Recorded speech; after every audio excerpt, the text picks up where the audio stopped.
नमस्कार न्यूज़ में आप सभी का स्वागत है। गुजरात विधानसभा चुनाव से पहले राज्य की राजनीति गरमाई हुई है और सभी दलों के नेता लगातार राज्य के दौरे कर रहे हैं। आज का दिन तो गुजरात के लिए काफी अहम है क्योंकि एक साथ कई बड़े नेताओं के कार्यक्रम यहां लगे हुए हैं। आज प्रधानमंत्री डिजिटल माध्यम से महापौरों के सम्मेलन का उद्घाटन कर रहे हैं, तो दूसरी ओर आम आदमी पार्टी के राष्ट्रीय संयोजक अरविंद केजरीवाल भी आज गुजरात पहुंच रहे हैं, जहां पर वडोदरा में वह टाउन हॉल बैठक करेंगे। इस बीच बीजेपी अध्यक्ष जेपी नड्डा भी गुजरात के दौरे पर पहुंचे हैं। नड्डा ने गांधीनगर के पास बीजेपी के किसान मोर्चा के कार्यक्रम में ई बाइक को हरी झंडी दिखाकर रवाना किया और किसानों के हित में मोदी सरकार की ओर से उठाए गए कदमों का उल्लेख किया। उन्होंने कहा कि किसानों के बारे में बात तो सभी करते थे, लेकिन मोदी सरकार ने पीएम किसान सम्मान निधि योजना के तहत 11 करोड़ से अधिक किसानों के खाते में सालाना 6,000 रुपए पहुंचाने का काम किया। शताब्दी का सबसे बड़ा त्रासदी थी, सब लोगों ने चर्चाएं की।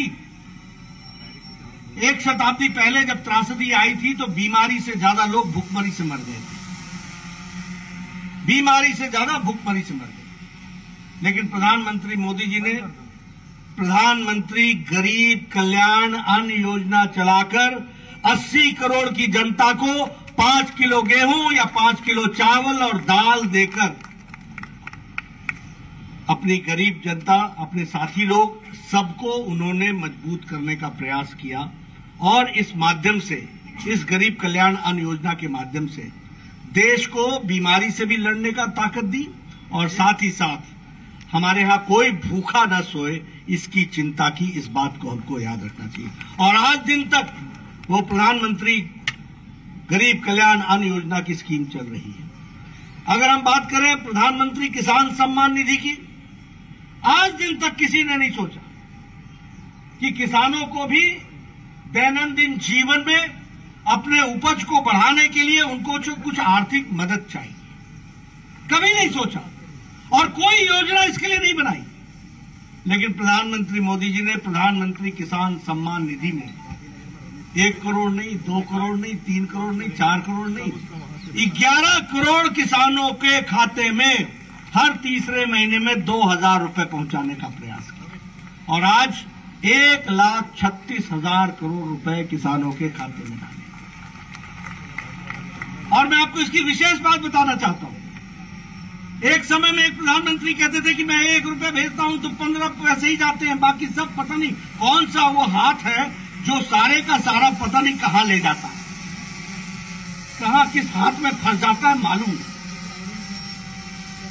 लेकिन 31 तारीख को प्रधानमंत्री मोदी जी ने शिमला के रिज मैदान से 31 मार्च, नोट कीजिए, एक बटन दबाया, चार जी मैं ठीक बोल रहा हूं, एक बटन दबाया और 15 सेकंड के अंदर 11 करोड़ किसानों के खाते में 37,000 करोड़ रुपए चले गए।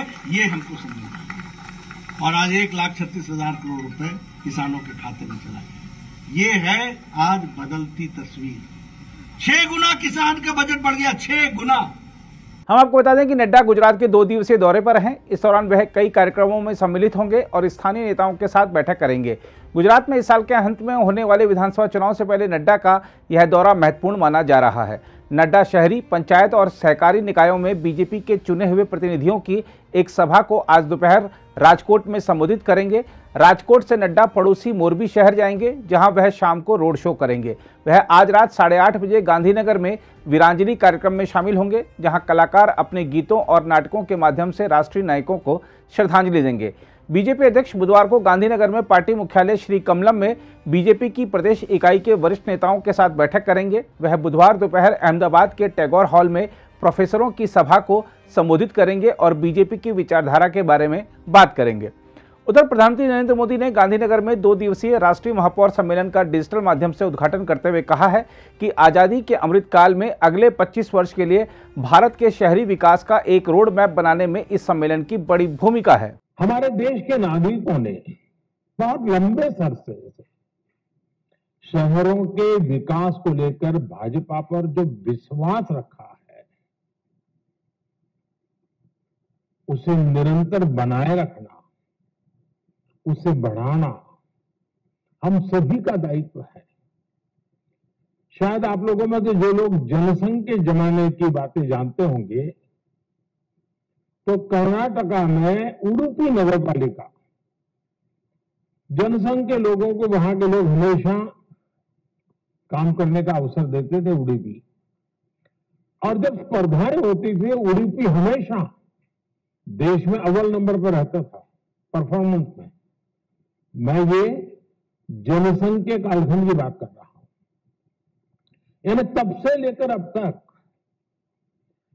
सामान्य मानवी के मन में एक विश्वास पैदा हुआ है कि अगर ये व्यवस्थाएं भाजपा के कार्यकर्ताओं के हाथ आती हैं तो वो जी जान से जो भी सीमित संसाधन हो उसको लेकर के लोगों के जीवन में कठिनाइयां दूर हो, सुविधाएं उपलब्ध हो और विकास प्लान वे में हो, एफआईजेड ना हो। साथियों, आज आप सभी जिस अहमदाबाद शहर में हैं उसकी अपनी बहुत बड़ी प्रासंगिकता है। सरदार वल्लभ भाई पटेल कभी अहमदाबाद म्युनिसिपैलिटी पार्टी में चुने हुए सदस्य हुआ करते थे, कभी मेयर के रूप में भी अहमदाबाद का नेतृत्व उन्होंने किया था, और यहीं से उनकी जो शुरुआत हुई देश के उप प्रधानमंत्री पद तक पहुंचे। सरदार साहब ने दशकों पहले म्युनिसिपैलिटी में जो काम किए उसे आज भी बहुत सम्मान से याद किया जाता है।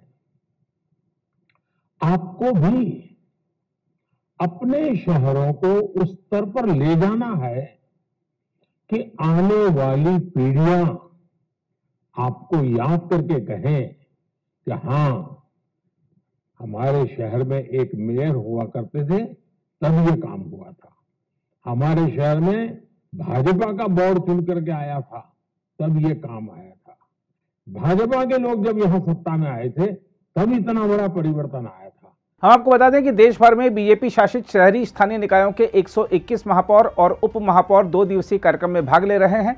बीजेपी के सुशासन प्रकोष्ठ द्वारा इस सम्मेलन का आयोजन किया जा रहा है। दूसरी ओर आम आदमी पार्टी के राष्ट्रीय समन्वयक और दिल्ली के मुख्यमंत्री अरविंद केजरीवाल आज गुजरात का 1 दिवसीय दौरा करेंगे और वडोदरा में एक टाउन हॉल बैठक करेंगे। आम आदमी पार्टी की राज्य इकाई के अध्यक्ष गोपाल इटालिया ने बताया है कि केजरीवाल टाउन हॉल बैठक में शामिल होने से पहले एक संवाददाता सम्मेलन भी संबोधित करेंगे। इसके अलावा दिल्ली के उप मुख्यमंत्री मनीष सिसोदिया बुधवार को अहमदाबाद का दौरा करेंगे और उत्तरी गुजरात में पार्टी के लिए चुनाव प्रचार करने से पहले साबरमती आश्रम भी जाएंगे। हम आपको याद दिला दें कि केजरीवाल ने पिछले सप्ताह भी गुजरात में टाउन हॉल बैठकें की थी। उन्होंने गुजरात में ऑटो रिक्शा चालकों, वकीलों और अन्य लोगों से बात भी की थी। अगर आप भी लेना चाहते हैं देश दुनिया की तमाम जानकारी तो आज ही सब्सक्राइब करें हमारे चैनल को। साथ ही नीचे दिए बेल आइकन को जरूर दबाएं ताकि हर अपडेट आप तक पहुंच सके।